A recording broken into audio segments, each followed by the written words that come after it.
Another very competitive race as you see it shape up on our coverage here from Nathan Benderson Park. Let me set the field for you. Furthest from this camera shot is Sammamish in lane 2. In lane 3 is Saugatuck. Lane 4 is Pittsford out of New York. They are your current leader. Lane 5 is San Diego in the red boat. Lane 6 is St. Joe's Prep. And in lane 7 is Norwalk River. So you can see barely the tip of the stern of Pittsford there on the far right. They have a full length. And then look at this race that's going on for second place that has been on our camera since we caught up with this race. San Diego in the red boat closer to the camera, and it's Saugatuck from Connecticut in the white boat further from the camera. As they come through the halfway point, you'll see the times are going to be very close for second and third. Sitting in fourth place is that boat, it appears, from Prep, just ahead of Sammamish.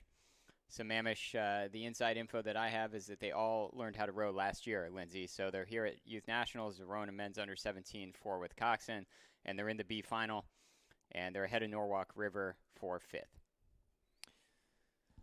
So in this event, when we started the weekend, we had 25 entries. So for those young men out of Sammamish to be in the top 12 here at a 25, that's a good showing for them to be in their first year of rowing. Fantastic. Well done. Let's see what they can do from here forward. But it is still Pittsford out in front. They placed fourth in their semifinals, so they were one of the top qualifiers of this clump in this particular race yesterday, and they want to put a stamp on this as they get well into the meat of the third 500 here to assert themselves ahead of the rest of the crews here. Are the two crews that have been vying for second and third place respectively are San Diego and Saugatuck. It was close a moment ago, but those two boats saw each other in the same semifinal yesterday where San Diego bested Saugatuck, so maybe that gives them a little bit of confidence over what they did with Saugatuck, having seen them yesterday afternoon.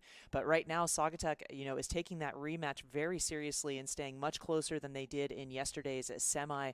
Have they made a few adjustments? Have they made physical adjustments, mental adjustments, technical adjustments that is allowing them to hang right in there with just about 500 meters to go in this race? Will they be able to best San Diego, who they saw yesterday? But again, still, as we enter, this is this beautiful chevron that I love to talk about. The middle lanes are usually reserved for the crews that place better over the course of a tournament, and so as we see it, it is falling as previous races have demonstrated so far. And so it is Pittsford still out in front, broken nearly clear water. They've certainly broken clear water of the rest of the field. San Diego in the red hull at this point, behind them currently sitting in second place with Saugatuck behind them in third place as we get into the last 400 meters of this race. So you see your top five on the screen here, except that your leader, Pittsford, yep, there they are as we see the graphic go away. So Pittsford, obviously they are making a statement. They're a little probably peeved that they're not in the A final. They just missed out finishing fourth in these cutthroat semifinals, and they are continuing to make a statement. You can see the open water that they have. This race for second place continues to be extremely juicy here between San Diego and Saugatuck.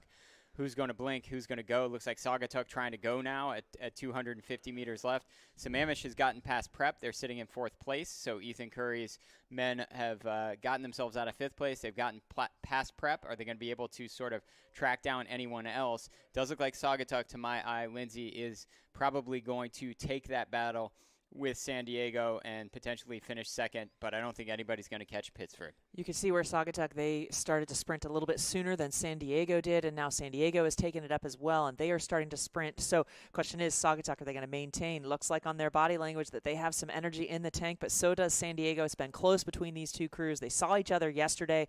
Is it going to be a flip-flop in the closing 10 strokes, less than 10 strokes of this race? No matter what, Pittsford's still out in front, going to maintain their open water lead over the rest of the field.